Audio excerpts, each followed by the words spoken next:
Assalamualaikum warahmatullahi wabarakatuh. Perkenalkan, nama saya Febri Dia Larasati, NIM 1903211000019 dari kelas A. Di sini saya akan menjelaskan terkait tutorial analisis menggunakan software Frontier dan hasil output serta interpretasinya. Untuk menggunakan software Frontier, ada beberapa kaidah yang harus dipenuhi. Yang pertama adalah, kita harus memiliki data yang akan dipergunakan untuk dicari efisiensi teknisnya. Apabila kita sudah mendapatkan datanya, maka data tersebut ditabulasi dalam Excel. Kita tidak diperkenankan menulis nama responden, sehingga nama responden diganti dengan nomor urut responden.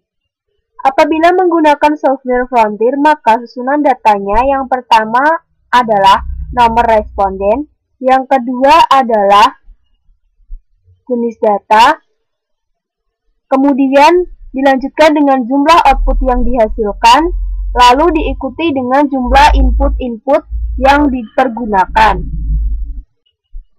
Sebelum diolah menggunakan aplikasi Frontier, maka data yang telah ditabulasi ke dalam Excel ini harus di-log atau dilenkan terlebih dahulu. Tetapi untuk nomor urut responden dan jenis data tidak perlu di-log atau dilenkan. Kita copy terlebih dahulu data ini.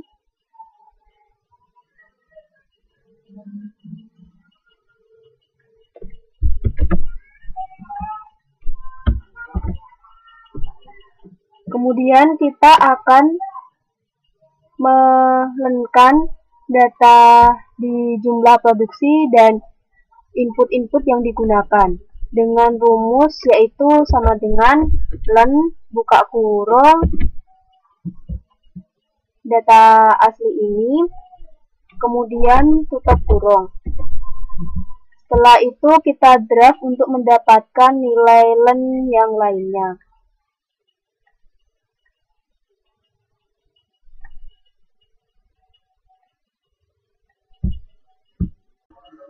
Selanjutnya, kita copy data yang sudah dalam bentuk len atau log. Kita pindahkan ke dalam lembar kerja yang baru.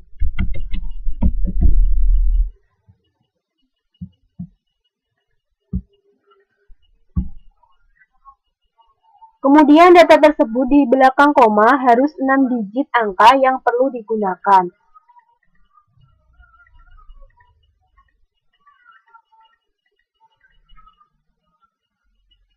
Selanjutnya, kita akan menyimpan data tersebut dalam folder Frontier.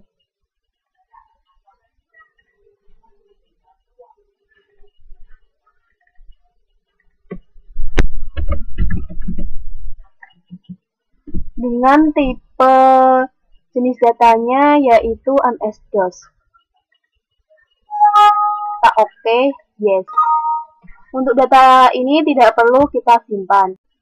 Kita buka folder Frontier, lalu kita ubah ekstensinya dari TXT menjadi DTA sebelum diolah menggunakan aplikasi Frontier. Kita pencet yes, dan data ini telah berubah tipenya menjadi DTA file. Kemudian kita akan mengolah data tersebut dalam aplikasi Frontier. Masukkan T, lalu 1, kita tulis nama filenya,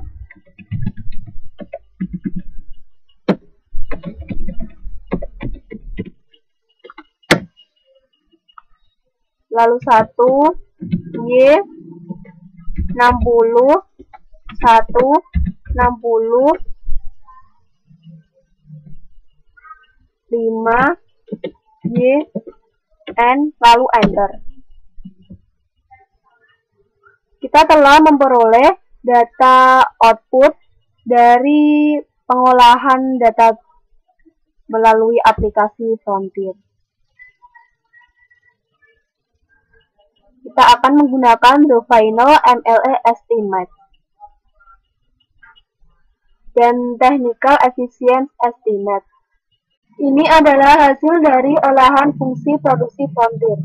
Yang pertama menunjukkan the OLS estimate, Tetapi kita tidak menggunakan yang ini. Yang kita gunakan adalah the final MLE estimate dan technical efficiency estimate.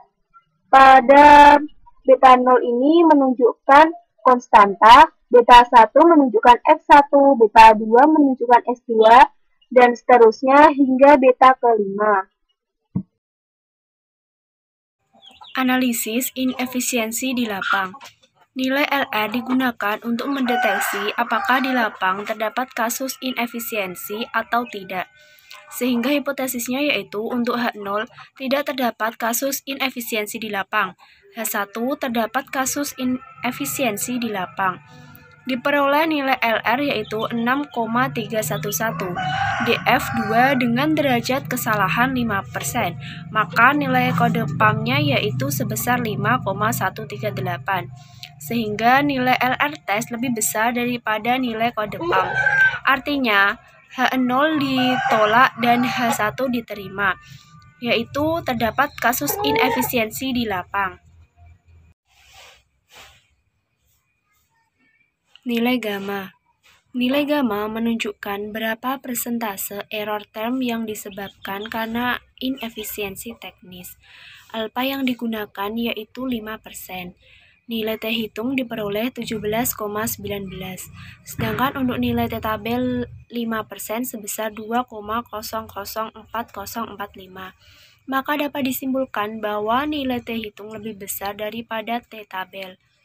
Error term yang ada di dalam fungsi produksi frontier tersusun oleh dua komponen yaitu risiko dan inefisiensi teknis. Error term atau kesalahan ketidakmampuan petani untuk menghasilkan produksi yang tertinggi disebabkan karena 94,93% adanya inefisiensi teknis, sedangkan 5,07% disebabkan karena risiko. Uji pengaruh setiap variabel. Dampak atau pengaruh masing-masing variabel terhadap output dapat dilakukan dengan membandingkan T hitung dengan T tabel. Apabila T hitung lebih besar daripada T tabel, artinya signifikan. T tabel 5% yaitu sebesar 2,004045. Untuk beta 1, T hitung sebesar 4,69 artinya signifikan. Jika X1 yaitu luas lahan dinaikkan sebesar 1%, maka output akan meningkat sebesar 0,79%. Beta 2, T hitungnya sebesar 2,78, artinya signifikan. Jika S2 yaitu benih dinaikkan sebesar 1%, maka output akan meningkat sebesar 0,27%. Beta 3, T hitung sebesar 1,08, tidak signifikan. Jika S3 yaitu tenaga kerja dinaikkan sebesar 1%, maka output akan menurun sebesar 0,16%. Beta 4, T hitung sebesar negatif 3,95, artinya tidak signifikan. Apabila X4 yaitu pupuk dinaikkan sebesar 1%, maka output akan menurun sebesar negatif 0,177%. Sedangkan untuk beta 5, T hitungnya sebesar 0,44, artinya tidak signifikan. Apabila S5 yaitu pupuk kandang dinaikkan sebesar 1%, maka output akan menurun sebesar 0,034%. Tingkat efisiensi teknis. Technical efficiency estimate adalah estimasi berapa tingkat efisiensi teknis yang dicapai oleh masing-masing responden atau petani. Apabila tingkat efisiensi teknis lebih dari 0,8, maka petani dapat dikatakan efisien secara teknis. Sedangkan apabila tingkat efisiensi lebih kecil dari 0,8, maka petani dikatakan tidak efisien secara teknis. Petani yang tidak efisien secara teknis yaitu petani nomor 21, 23, 27, 29, 30, 34, 39, 44, dan 54. Sedangkan petani selain itu termasuk petani yang efisien secara teknis. Rata-rata efisiensi yang dicapai oleh petani dalam penelitian yaitu 0,8515. Artinya adalah jika dilihat secara keseluruhan atau secara rata-rata di lokasi penelitian sudah berproduksi efisien secara teknis. Sekian penjelasan dari saya, kurang lebihnya mohon maaf dan terima kasih. Wassalamualaikum warahmatullahi wabarakatuh.